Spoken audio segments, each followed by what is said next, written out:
कि देश को तो चाय वाले ने लूटा, देश को तो चाय वाले ने लूटा, अंग्रेजों में कहाँ दम था। देश को तो चाय वाले ने लूटा, अंग्रेजों में कहाँ दम था। और इस देश की जनता की वोट वहाँ जा डूबी जिस सरकार पर रोजगार ही नहीं था। जंतर मंतर पर यह आंदोलन होना था, मगर इन्होंने हमें परमिशन नहीं दी। यानी कि साफ जाहिर होता है भारतीय जनता पार्टी और देश के प्रधानमंत्री, गृह मंत्री अमित शाह जी के कितने डरे हुए हैं। यानी कि लोकतंत्र का गला घुटा जा रहा है। लोगों को पता थी कि जंतर मंतर पर प्रोटेस्ट होना है, लोग वहां पहुंचे क्योंकि उनको मालूम नहीं था कि कैंसिल हो गया। लोगों को जबरदस्ती गाड़ी में बिठाया गया, उनके साथ बदसलूकी की गई, बदतमीजी की गई, उनके मोबाइल छीने गए, जो कि बाहर से लोग आए हुए थे, महिलाएं लोग आई हुई थी। और जब यहाँ पर IYC में प्रोटेस्ट हो रहा है, शांतिपूर्ण हो रहा है, तो हमें बंधक बना के रख दिया प्रशासन ने। धारा 144 लगी हुई है सर। देखिए, धारा 144 विपक्ष के लिए है, देश की जनता के लिए है, देश की बेटी के लिए है, देश के किसान के लिए है। भारतीय जनता पार्टी के नेताओं के लिए कोई धारा 144 नहीं है। आखिरकार आप मुझे एक बात बताएं कि हम अपना विरोध जो है शांतिपूर्ण भी नहीं कर सकते, अपने हक की बात भी नहीं कर सकते। तो ये जो इस वक्त शासन है बिल्कुल जनरल डायर का शासन है और सिर्फ चेहरे बदले हैं, मुखौटे वही है। अरे मोदी जी विष्णु बताए जा रहे हैं अखबारों में सर। देखिए जी, विष्णु होंगे गोदी मीडिया के लिए, अंधभक्तों के लिए। इस वक्त जो इंसान 10 साल पहले ये कहता था कि पूरे देश की समस्या का समाधान है मुझ पर, आज वही इंसान पूरे देश की समस्या बन चुका है। अरे मोदी की गारंटी है सर।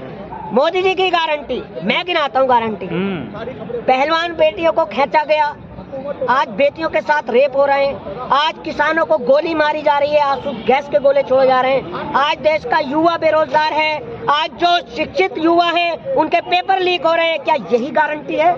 ईवीएम की गारंटी तो मैं कह सकता हूँ, अगर ईवीएम की गारंटी है तो मोदी जी की गारंटी है। ईवीएम है तो मोदी जी मुमकिन है। अरे सर, उन्होंने 500 साल का जो इंतजार खत्म कर दिया मंदिर बनाने का। बस घुमा फिरा के आप मुद्दों पे बात मत करिए, मंदिर पर आ जाइए, राम रहीम पर आ जाइए, मंदिर मस्जिद पर आ जाइए, हिंदू मुसलमान पर आ जाइए।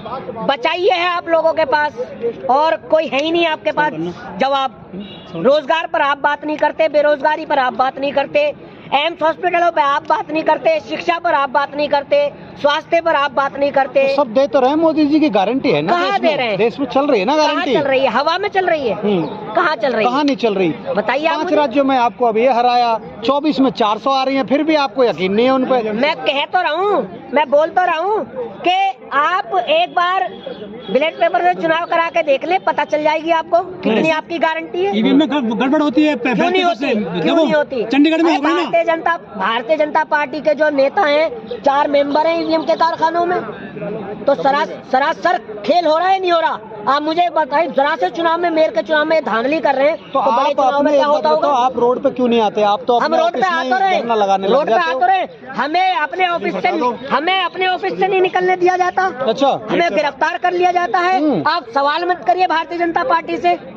सवाल करोगे तो या तो आप देशद्रोही कहलाओगे, खालिस्तानी कहलाओगे, आतंकवादी कहलाओगे, राम विरोधी कहलाओगे। 25 करोड़ लोगों को गरीबी रेखा से निकाल दिया है मोदी जी ने।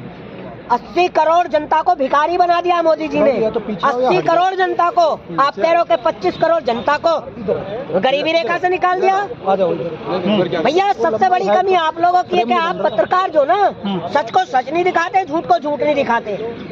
इस देश का बेड़ा गर्क करने में सबसे बड़ा हाथ आप जैसे पत्रकारों का। अनाज दे रही है सरकार फ्री मोदी की गरीबों को। अब बात आई है अनाज पर, तो मैं आपको एक चीज बता दूं, शुरुआत हुई 15 लाख से, शुरुआत 15 लाख से हुई। 5 किलो राशन और 1 किलो चने पर आनकर अटक गई, और हमारे देश की जो जनता है वो धर्म के नाम पर भटक गई। ये भारतीय जनता पार्टी जो है देश को गुमराह करने का काम कर रही है, राम के नाम पर, रहीम के नाम पर, मस्जिद के नाम पर, मंदिर के नाम पर, दूसरों के धर्म स्थलों को अवैध बताकर उनको टारगेट किया जा रहा है। एक समुदाय को टारगेट किया जा रहा है, सिखों को टारगेट किया जा रहा है, दलितों को टारगेट किया जा रहा है। यहाँ पर जातिवाद की राजनीति हो रही है। आज हमारा देश दूसरा फलस्तीन बनने जा रहा है। सर, कहाँ हैं आप? हल्द्वानी का दिखाएंगे आप क्या हो रहा है वहाँ लोगों के साथ? घरों में से निकाल कर उनको पीटा जा रहा है, उनको टॉर्चर किया जा रहा है, नंगे बदन पर लाठियां बजाई जा रही हैं। ये हो क्या रहा है देश में हमारे? थाना जलाओगे सर, गाड़ी पत्थर जलाओगे। मारोगे। आप एक बात बताइए, पुलिस को एनआरसी आई, सीए लागू किया, मुसलमान ने बर्दाश्त किया, कोई उग्र हुआ? जब मुसलमान आपने देखा चैन से बैठा है, ये तो कोई उग्र नहीं कर रहे, तो आपने तुम्हारे धर्म स्थलों को अगर कोई अवैध बताकर उनको तोड़ा जाए, बिल्डोजर चलाया जाए, तो क्या होगा? आपने कोई एक मारे, दो मारे, तीसरी बार आप मेरे मार ही दोगे हाथ ही नहीं? बताइए आप मुझे। कह रहे ज्ञान व्यापी में मंदिर है नीचे। ये करते ही क्या चले आ रहे हैं? मंदिर के नीचे मस्जिद, मस्जिद के नीचे बोध, यही तो ढूंढ रहे 10 साल से। क्या देश को रोजगार दिया इन्होंने? आज जीडीपी कहाँ है देश की? मनमोहन सिंह जी के टाइम पर 8 पॉइंट कुछ थी जीडीपी, आज कहाँ है दर? आज हमारे देश की जो करेंसी है, फ्रांस, जर्मनी, ब्रिटेन जैसे पैसा लेने को तैयार नहीं है। आज डॉलर 80 रुपए पार हो चुका है। मोदी जी का डंका बज रहा, कतर में नहीं देखा? पूरा मंदिर बना दिया सर, मंदिर बना दिया वहाँ पे। मोदी जी का डंका तो छोड़िए, हाँ देश की लंका जरूर लग चुकी है। ऐसा डंका बज रहा है कि आपसे पत्रकार सवाल करता है तो आपसे जवाब नहीं दिया जाता, मुंह देखते हैं। तो जब ही मैं कहता हूँ अगर देश का प्रधानमंत्री हो तो देखिए राहुल गांधी जैसा हो, बब्बर शेर है राहुल गांधी, बब्बर शेर। राहुल गांधी प्रधानमंत्री बनेंगे? वो क्यों तो नहीं कहते बनेंगे? है, वो तो पढ़ा लिखा इंसान है, क्यों नहीं अच्छा। बनेगा? माइंडेड है। अरे सर आपके नेता जा रहे हैं बीजेपी में, बड़ा कुनबा हो गया भाजपा का। जिनको डर होगा ईडी, सीबीआई, और जो डरे हुए होंगे वो जाएंगे। हमें डर नहीं लगता, हम अपनी सच पर हैं और हक पर हैं। आपके कमलनाथ जा रहे थे। कौन कह रहा है? कमलनाथ बस जी गए। कमलनाथ जी ने साफ किया, ये मीडिया जो है, मीडिया ने तमाशा बना रखा है, मीडिया दिखा रहा है मैं कांग्रेसी हूँ, कांग्रेसी रहूंगा और बीजेपी में कभी नहीं जाऊंगा। उन्होंने साफ कर दिया। कैसे रुकेंगे भी आपके नेता हम जाने से कांग्रेस में? देखिए ये तो खाली एक बीजेपी के कांग्रेस या आर जार होती है, और 2024 का इलेक्शन आने दीजिए। मैं कह रहा हूँ कि इतनी मट्टी खराब होगी ना, भारतीय जनता पार्टी वाले जितने भी नेता हैं ये जगहें ढूंढेंगे छुपने की। 400 आ रही है, आपको एक सीट नहीं मिलेगी। कहा ना? उत्तर प्रदेश में आप लड़ नहीं रहे, कह तो रहा हूं सोनिया जी मैं। नहीं लड़ रहे, राहुल जी नहीं रहे, बिल्कुल प्रियंका जी आपकी नहीं लड़ बात रहे। आप ठीक है, तारीफ बांध रहे आपकी कांग्रेस बात की। ठीक है बिल्कुल। मैं कह रहा हूँ ईवीएम है तो 400 नहीं 600 भी पार हो सकती है। 600 पार, और ईवीएम पर आप बैन कर दीजिए। अगर ये 400 पार तो बहुत कह रहे हैं, अगर ये 40 भी लिया है ना, बैलेट पेपर से चुनाव हो गया तो सारी भाजपा तड़ी पार है। 545 तो सीट ही है केवल। मैं क्या कह रहा हूँ, तड़ी पार है। अरे इनका कुछ पता नहीं, 600 की 800 भी कर देंगे। इस वक्त देश को इन्होंने गुमराही में डाला हुआ अब्दुल है, टाइट है, गुमराही में डाला हुआ है देश को। अब्दुल टाइट कर दिया यूपी में। देखिए कोई टाइट नहीं है, कोई टाइट नहीं है। इनके पास जवाब नहीं है, इनके पास रोजगार देने के लिए कोई जवाब नहीं है, तो ये देश को हिंदू मुस्लिम में अटका राम रखा है ले आए, इन्होंने। उन्हें रोजगार नहीं चाहिए, राम को ले आए हैं वो। हमारी औकात है राम को लाने की? आप भगवा पहन के भगवे का विरोध कर रहे या हैं। मोदी जी की औकात है राम को लाने की? या हम किसी भगवान को ला सकते हैं, या किसी खुदा को हम लेकर आ सकते हैं? अरे भगवान हमें लेकर आए, भगवान श्री राम हमें लेकर आए, खुदा हमें लेकर आया है। क्या बात कर रहे हो आप? तो मंदिर क्यों बना रहे हैं आप मोदी का? भगवान श्री राम का स्तर ऊंचा कर रहे हैं या गिरा रहे हैं? एक पोस्टर नहीं आया था, उंगली लेकर जा रहे हैं राम को मोदी जी।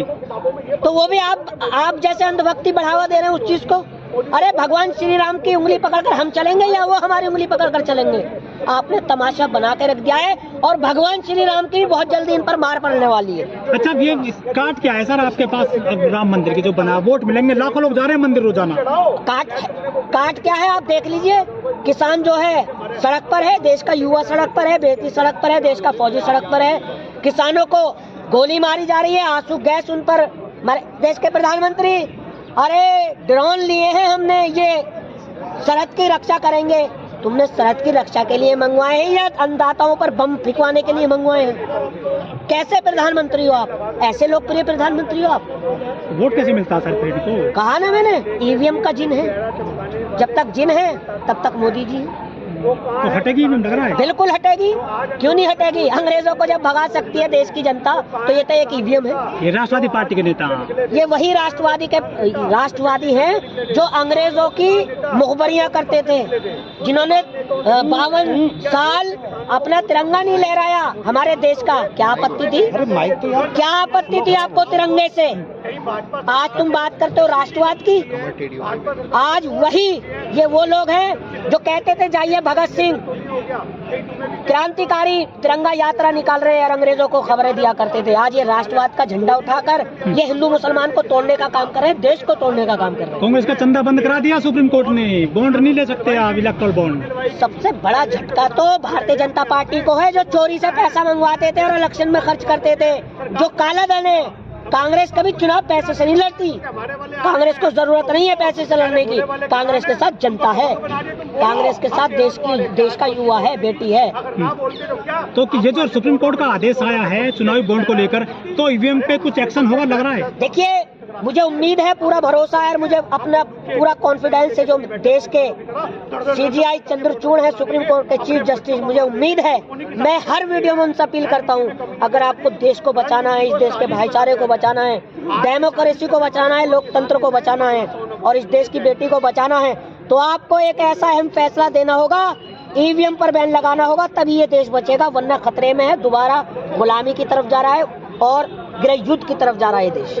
बस लास्ट वो कह दो, शेर ही कह दें। हाँ, एक शेर आपने मुझे ध्यान दिलाया और मैं वो कहना चाहता हूँ कि देश को तो चाय वाले ने लूटा, देश को तो चाय वाले ने लूटा, अंग्रेजों में कहाँ दम था। देश को तो चाय वाले ने लूटा, अंग्रेजों में कहाँ दम था। और इस देश की जनता की वोट वहाँ जा डूबी जिस सरकार पर रोजगार ही नहीं था।